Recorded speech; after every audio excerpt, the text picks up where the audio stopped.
you. So what is the lifetime value, I should say the average lifetime value of a customer? Understanding the average lifetime value of a customer is so powerful for your marketing and for your business, because most businesses out there are trying to make their marketing and trying to make their sales work on a one-to-one basis, in the sense that they get a customer, it costs them this much, they make this much.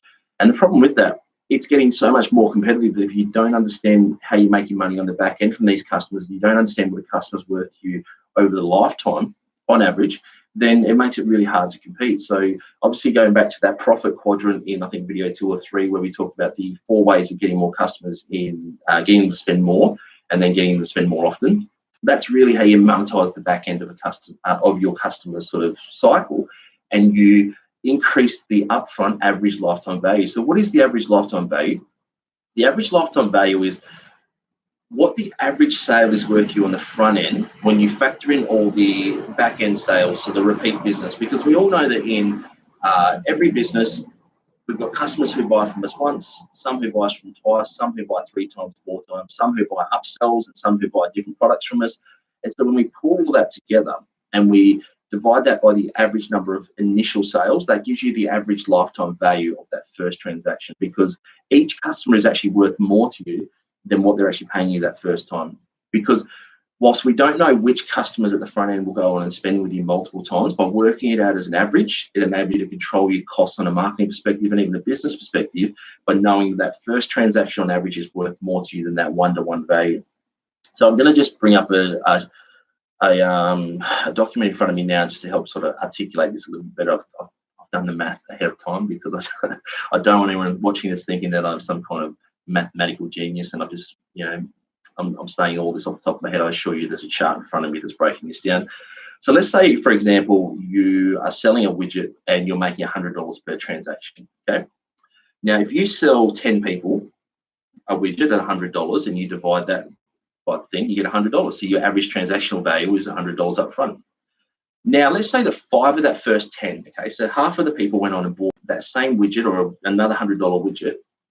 Again, now when you factor in the 5 people who bought from you a second time, plus the initial 10 sales, your average lifetime value is $150 per transaction on that initial 10. Do you see how that works? So now, because 5 of them went and bought another widget worth $100, the front end lifetime value has jumped up to $150 per sale. So now you know, on average, whenever you sell a product on the front end, it's actually worth $150 to you on the back end. And we'll go through this a little bit further. So let's say out of the 5 people who bought from you a second time, 3 of them go on and buy from you a third time, okay? Now you've got a front end value of $180 per average transaction, so per average lifetime value. Now let's assume, going further, if out of the 3 that bought from you 3 times, 2 of those go on and buy from you a 4th time, now the average lifetime value of your customer up front is $200. Now, just let that sink in. Just because we factor in those post sales, now that front end widget that you're selling for $100 is actually worth $200 to your business. So if you know this, it can help you outposition your competition when it comes to the marketing side of things. Because if you know that you can spend a little bit more to acquire a customer, maybe you don't have to make as much profit on that front end to get them in the front door. So you can, again, going back to the offers, you can create more compelling offers. It enables you to win that business knowing that there's a lifetime value.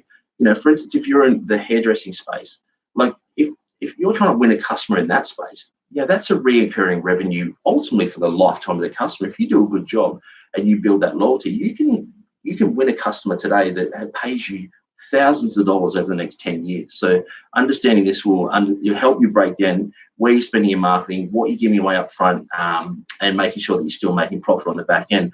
Because when you break this down further, so let's say out of the 2 people who buy from you 4 times in the same scenario, I've just got down here, let's say one of them only goes on and buys another 2 times. So there's one person in there that buys 6 times all up.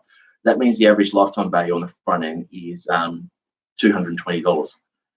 Now, when you factor in referrals, okay, because everybody's referring, or there's a chance that people will refer business to you, so they go into the lifetime value as well. So even if we don't just put them into the front end of this and run it again, let's say we count the referrals into this cycle. So let's say one person refers 2 customers and they go on and spend $100. Now your front end lifetime value is $240 per average, or the average lifetime value per transaction, I should say. And let's say one of them goes on and buys one more time for $100. That means now your average lifetime value through all of these transactions is $250 in the front end. So I hope this is starting to make sense to you and sort of thinking that there's money in the back end that we need to sort of calculate out and work out what our average lifetime value of a customer is. So that way we can get more adventurous with our marketing on the front end and how we actually acquire a customer. Where this actually really kicks up into another gear. So let's use the same formula.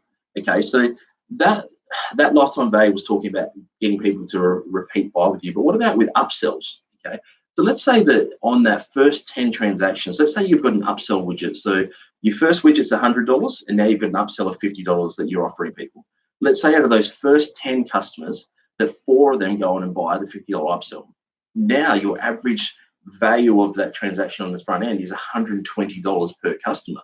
Just because we know that out of every 10 people, 4 will go on and buy the upsell, which means now the average transaction value for your business is $120. So let's say out of the next 5 people who buy from you again, so we're using the same formula as before, that 5 people go on and buy your $100 widget. Let's say 2 of those choose to buy the upsell as well, or buy another upsell worth $50. Now your average lifetime value is already up to $180, and you've only had you've only gone through 2 cycles here. Let's say that again, out of the 5 that buy from you twice, let's say that 3 go on and buy from you a 3rd time, and 1 person out of the 3 buys the upsell. Now your average transactional value, or your average lifetime value, is already up to $215, and again, you're only into your 3rd iteration of your sales cycle. And if we go one step further and we take that up to out of the 3 that buy 3 times, 2 people buy another time, plus 1 upsell, now you're up to $240, and again, you're only 4 cycles in.